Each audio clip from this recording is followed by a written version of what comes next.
A l'àrea metropolitana de Barcelona, algunes famílies en situació de vulnerabilitat es troben amb problemes de pèrdues d'aigua derivats del mal estat de les instal·lacions domèstiques.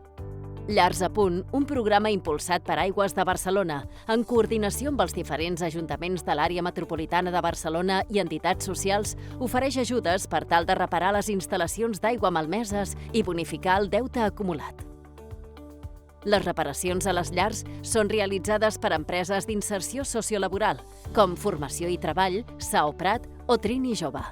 Entitats que es dediquen a formar i inserir persones en risc d'exclusió laboral en l'àmbit de la fontaneria i les instal·lacions domèstiques. A més, a través de sessions formatives i campanyes de sensibilització, treballem amb les famílies per promoure bones pràctiques de consum. L'impacte de Llars a Punt és triple. Millora la qualitat de vida de les famílies en situació de vulnerabilitat, fomenta la inserció laboral i la cohesió social i promou l'ús eficient de l'aigua.